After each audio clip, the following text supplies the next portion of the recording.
Beneath the peaceful chords of Imagine, beneath the voice that called for love and freedom, lived a man torn by inner storms. John Lennon could stir hearts and write anthems for generations, but within him remained wounds that never fully healed. His story isn't one of cloudless fame. It's a tale of pain, confusion, defiance, and a lifelong search for the love he felt missing from the very beginning. It was the autumn of 1940. Liverpool. The world was cracking apart. Bombs thundered. War raged. In a rare moment of stillness in the sky above, a boy named John was born. His father, Alfred, a sailor, was somewhere far away, lost in the salt-drenched distance, his letters unanswered. His mother, Julia, light-hearted, spirited, dazzling, was left to cope on her own. But it didn't last. Alfred vanished for good, the money stopped, and Julia, now pregnant again, this time by another man, struggled in a collapsing world.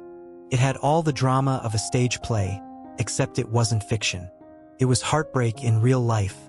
By the time John turned 4, his life veered sharply into loneliness and confusion. He was taken in by his Aunt Mimi, a strict, no-nonsense woman with a straight spine, endless patience, and a will of steel. She believed she knew how to raise a proper man. But John was a dreamer, restless, full of unspoken questions, aching sounds, and a strange, quiet sadness. Then, out of nowhere, his father reappeared, offering a trip to Blackpool. But the plan was something else entirely. Alfred had intended to kidnap his son and flee to New Zealand. Julia and her new partner managed to stop him just in time. For young John, standing between two adults, terrified, it was the birth of a deep mistrust. From that moment on, no grown-up ever felt safe again. And yet, light still found its way through. John's Uncle George, Mimi's gentle husband, was one of the few men who showed him real kindness. He gave John his first harmonica, and with that, unknowingly, launched the boy's journey toward musical legend. Julia, too, remained a flickering, intoxicating presence. She wasn't a mother in the conventional sense. She swept in like a breeze, laughing, playing banjo, spinning Elvis records. She danced, made jokes, and offered fleeting moments of freedom. To John, she was magnetic, too vivid, too alive, too wrong. In a chillingly candid interview from 1979, Lennon admitted he was physically attracted to her. He described lying beside her in bed at age 14, uncertain whether to make a move. It was a disturbing glimpse into a damaged soul, a boy lost in a blur of love and its broken mirror. Then came the deaths. First George, the steady hand, died suddenly, leaving John adrift. Then, at 17, tragedy returned.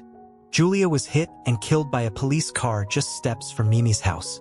Death came suddenly, cruelly, without warning. All that remained was grief and music. That pain became his fuel. From the tangled knots of love, loss, betrayal, and longing, John Lennon gave birth to Help, Mother, Strawberry Fields Forever. He raged, questioned, provoked, not to shock, but because that wounded boy still lived inside him, standing between adults who made no sense. John Lennon was no saint. He cheated. He screamed. He broke things and people. But he also felt everything with searing intensity, as if the entire world lived just under his skin. His voice wasn't just a sound of an era. It was a cry from a soul that never quite found where home was, where mother was, where truth lived. To love or hate Lennon is anyone's right, but to ignore him, impossible. He left no one unmoved. And maybe that's why, even now, decades later, the world keeps listening, remembering, and searching in his songs for answers to its own scars. In the mid-1950s, John Lennon had a habit of burning bridges before he ever learned to build them. School, family, rules. Everything felt like a tight box he was desperate to escape, even if it meant hurting those around him. Outwardly, he often came off as cynical, detached. But deep down, something sharp was already festering, shards of pain that only multiplied with time. On the surface, things seemed to start coming together in 1957. He was enrolled at art college, had formed a band called the Quarrymen, and was dating a quiet classmate named Cynthia Powell. For once, it looked like the wind was finally at his back. But fate, as if sensing the fragile order of it all, struck again. In 1958, Lennon was devastated when his mother, Julia, a bright, free-spirited, slightly reckless woman who embodied everything joyful and unrestrained, was killed by a car. She had just visited her sister Mimi, the very aunt who had taken John in years earlier, and who now became the last person to see Julia alive. Lennon would later say he lost his mother twice. First at age 5 when he was sent to live with Mimi, and again when Julia died. In post-war Britain, no one talked to teenagers about grief or trauma. Therapy was a luxury few could afford. And John, he just started playing louder. All of his pain, rage, and fear of abandonment began pouring into his music. The Quarrymen were evolving into what would soon become the Beatles. With him were Paul McCartney, disciplined, talented, almost Lennon's opposite, quiet young George Harrison, and the artistic and intense Stuart Sutcliffe. Later, drummer Pete Best joined the lineup. In 1960, they landed in Hamburg, a city where British bands played loud, long hours in gritty clubs, fueled by cheap amphetamines and a need to endure. Lennon didn't just use drugs, he disappeared into them. "If I took one pill, John took 5, McCartney would later say. It wasn't just a way to escape the pain. It was his gateway into a different way of existing. But inside John lived a fury, a wild, terrifying rage. One night, he exploded after seeing Cynthia dancing with Stuart Sutcliffe. Blinded by jealousy, Lennon struck her so hard her head hit the wall. Yet this violent outburst may have stemmed from something more complex than jealousy. His relationship with Stuart was complicated and emotionally charged. Publicly, Lennon mocked him, taunted him, drove him to tears. But in private, Stuart sent him letters, 30 pages long, filled with passion, doubt, and perhaps love. Stuart's sister believed it was more than friendship. And maybe that's what sparked the uncontrollable rage that erupted in May of 1961. It was in the streets of Hamburg that something happened which could never be undone. During a heated argument, this time over Stuart's wish to leave the band and return to painting, Lennon snapped. He punched him, then began kicking him in the head. Stuart collapsed. John turned and walked away in silence. 1 year later, in April of 1962, Stuart Sutcliffe died of a brain hemorrhage. He was 21. According to his sister, there was no doubt about the cause. Later in life, Lennon would seem to confess to Yoko Ono, recalling that night, "I was wearing those pointed cowboy boots." Just a few months after Stuart's death, Cynthia told John she was pregnant. It was July of 1962, and Beatlemania was just beginning to take off. For Lennon, the news hit like an intrusion into a chaos he was barely managing to survive. When Julian was born in April of 1963, John wasn't there. He was away, reportedly with their manager, rumored to be his lover, while the mother of his child gave birth alone. The public was stunned. But Lennon responded to criticism with fury. One infamous outburst came during Paul McCartney's 21st birthday party. A DJ named Bob Wooler made a quip about John's honeymoon in Spain. What happened next was nothing short of a detonation. But that tale deserves a chapter of its own. By the mid-60s, Lennon seemed to have everything: money, fame, screaming fans, global adoration. But inside there was a void. Music had become background noise to a cacophony of expectations that weren't his own. He grew heavier, angrier, more suffocated. And then, one night at dinner, something changed. But that's a different story altogether. When John Lennon and George Harrison dropped by a dentist's house in the mid-1960s, they had no idea their evening would end on the other side of reality. Neither of them knew that the coffee they were offered had been laced with a substance capable of cracking open their minds. In a single night, the old world, the one where everything made sense, shattered. And from the wreckage, something entirely new began to take form. Psychedelia didn't enter their lives by choice but by shock. And yet, As with many great artists, they turned that chaos into art. From that point on, the Beatles' music began to change, bolder, stranger, deeper. And between the bandmates, a subtle but growing distance took hold. After their trip, Lennon and Harrison could no longer speak the same language as Paul McCartney and Ringo Starr. Their perspective on life had shifted, and they wanted the others to experience it too. Ringo joined quickly. Paul, however, refused. He was afraid of losing control, afraid that his mind might never return. John didn't hide his disdain. He saw himself as more evolved than Paul. "We've all done it. You haven't," he said mockingly. That was the first crack. And with each passing year, it widened. The music kept evolving. Harrison brought a sitar into the studio. Lennon's lyrics became soaked in LSD and Eastern mysticism. Simple love songs gave way to manifestos, dreamscapes, and strange symbols. And amid this shifting terrain, a new figure emerged. Someone who would completely rewrite Lennon's universe. She was not just a muse. She became his entire cosmos. By 1967, Lennon had already left behind the man he used to be. In this new reality, his wife Cynthia was appearing less and less. Once, as the band headed off on a vacation, a police officer delayed Cynthia on the platform. The train left without her. John didn't even notice. That moment became a cruel metaphor. She was left standing on the platform of his life, and he was already gone. But the real betrayal came later. In 1968, Cynthia returned from a trip to Greece, a trip Lennon had practically forced her to take, and walked into her home to a scene she couldn't have imagined in her worst nightmares. John sat in his robe on the couch. Next to him, another woman, her face unfamiliar, her presence undeniable, his face emotionless. "Hello," he said. Cynthia froze. Years later, she would write, "The cruelty of that betrayal was almost impossible to comprehend." John insisted that Yoko Ono meant nothing. Cynthia believed him for a while. But then, at 2 in the morning, one of Lennon's associates quietly informed her, almost casually, "He's planning to divorce you, take Julian, and send you back to Hoylake." The blow was swift and brutal. Not long after, Cynthia saw a newspaper photo, John holding Yoko's hand, a symbol that needed no explanation. McCartney came to her with a single rose and whispered, "I'm sorry. I don't know what's happening to him." Soon, the whole world would be asking the same question. Inside the studio where the White Album was being recorded, Lennon shattered an unspoken Beatles rule. No wives, no girlfriends. But he brought Yoko anyway. She didn't sit quietly in a corner. She commented, advised, intervened.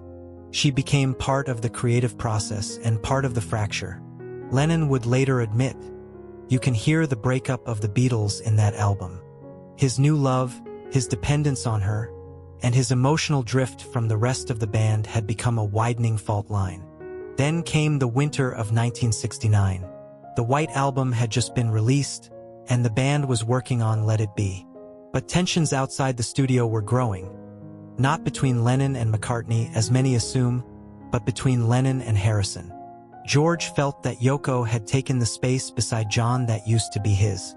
And John, lost in a haze of narcotics, had started to envy how mature and powerful George's songs were becoming. Their conflict was eventually caught on camera. A bitter argument, raw tension, and barely veiled hostility. Some say it even turned physical. Harrison later confessed, "It was a horrible time." One day he simply walked out. Lennon, in his usual bravado, claimed he'd replace him with Eric Clapton. But 10 days later, Harrison returned. By the spring of 1969, John and Yoko were inseparable. They didn't just create together, they consumed each other emotionally, creatively, physically. Their wedding could have been a scandal. Instead, they made it a statement. Their honeymoon became performance art. A week-long bed-in for peace at the Hilton in Amsterdam. From 9 in the morning until 9 at night, every day, they welcomed journalists into their hotel bed, silently screaming to the world. Even when lying down, they would not be silent. The world watched, in awe, confusion, outrage. Meanwhile, the Beatles were coming undone. And one thing became crystal clear. The old John Lennon was gone. At a time when newspaper headlines spoke of peace, John Lennon, once a god of rock and roll, was quietly transforming into something else entirely. With Yoko Ono by his side, life became one long performance piece. Films, protests, avant-garde art, Lennon dove deeper into this world, and the further he went, the more distant he became from the Beatles. The band that once gave him purpose now received only fragments of his attention. On the surface, things seemed calm, but behind the scenes, a storm was brewing. In the spring of 1969, the Abbey Road sessions began. But as tensions in the studio intensified, Lennon's urge to escape grew stronger. He whisked Yoko, her daughter, and his own son Julian away on a road trip through Scotland, a strange attempt at finding peace. The only problem? Lennon was a terrible driver. His vision was poor, and the narrow roads were unforgiving. In early July, he crashed into a ditch. Yoko suffered a back injury, the rest ended up bruised and stitched. Julian somehow came out unharmed. But the Beatles weren't so lucky. The cracks in the group were no longer cracks. They were gaping wounds. Lennon never hid why he began using harder drugs. He said it was a rebellion against his bandmates, who never truly accepted Yoko as his equal. His temper grew harder to contain, and after the accident, nearly impossible. He brought an enormous bed into the studio so Yoko could lie beside him during recording sessions. The atmosphere was electric, and not in a good way. No one was surprised when Abbey Road became the last album the band ever recorded together. By the spring of 1970, the Beatles were no more. Even Lennon and Yoko's love, once seemingly unbreakable, began to show fractures. By 1973, their connection had weakened. The world needed someone to blame for the Beatles' breakup, and all eyes turned to her. Headlines, threats, relentless hatred. It all took a toll. Then Yoko made a baffling suggestion. She told Lennon to leave, not alone but with their assistant May Pang. It sounded like a twisted joke, but Pang agreed, and soon, she and Lennon were flying to Los Angeles, opening what would become the wildest, most unpredictable chapter of his life. Lennon's so-called lost weekend lasted not 2 days, but 18 months. A time of chaos, indulgence, and endless parties. And yet, within the madness, something beautiful emerged. With May's support, he reconnected with Julian, rebuilt bridges with Paul McCartney and Ringo Starr. Still, the storm never truly passed. Alcohol, drugs, and scandal wrapped around him like a fog. Meanwhile, Yoko remained on the other end of a phone line, calling May again and again, as if she couldn't let go. Eventually, even the freest of love stories come to an end. Lennon and Pang tried building a life in New York, but Yoko's shadow stretched even there. It didn't take long before she lured him back, and almost immediately, she became pregnant. On October 9th, 1975, Lennon's birthday, their son Sean was born. And that's when John did the unthinkable. He walked away from fame. For 5 years, he was simply a father. He baked bread, changed diapers, and searched for meaning far from the noise of celebrity. But even in that quiet, the past never truly left him. One day, when George Harrison stopped by, he noticed something. Lennon seemed like he had something to say, something important, but he didn't. His eyes spoke volumes. Longing, unspoken pain, a silent plea to reconnect. But the moment passed. Or maybe it was already too late. He was coming back. After years of silence, of blurred solitude and inner battles, John Lennon was finally beginning to stand tall again, as if relearning how to breathe. In the autumn of 1980, he released Double Fantasy, an album recorded with Yoko Ono. But this wasn't just music, it was a statement. A return to life, to love, to himself. His voice carried clarity, calm, and hope. For the first time in a long while, Lennon seemed centered, inspired, and maybe even happy. But fate didn't let him finish this new act.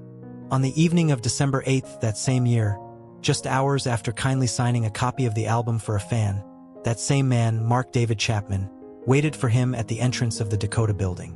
He stood in the shadows, a gun in his hands. As Lennon approached, Chapman opened fire. The bullets struck his back and shoulder. Paramedics rushed to save him, but by 11:15 that night, doctors confirmed what no one wanted to believe. Lennon was gone. He was only 40. His journey of rediscovery ended just as it was beginning. To understand how he reached that final chapter, we need to go back to his turbulent youth, to the night he nearly crossed a line from which there's no return. On Paul McCartney's 21st birthday, the celebration was in full swing, until a DJ made a joke about Lennon's honeymoon. It was like flipping a switch. In an instant, John erupted. He grabbed a stick and furiously attacked the man. Witnesses said it looked like a nightmare. Blows, blood, and a man barely able to stand. Later, Lennon admitted, "It was the first time I thought I could kill someone. I saw it like a movie, one more hit and that would be it." His then-wife Cynthia recalled that he swore never to lose control so completely again. But that DJ was never quite the same. And yet, people forgave him. Again and again. Perhaps because Lennon never hid his darkness. He folded it into his music, into his art. He rebelled against everything. Authority, prejudice, even himself. But through that struggle, he became the figure the world remembers. An artist who showed that to create is to live on the edge. To be difficult. To be real. Had he chosen an easier, safer path, the world might have forgotten him by now. But Lennon didn't seek the easy road. He remained true to himself until the very end. And that's why, even decades after his final song, he still refuses to let us rest.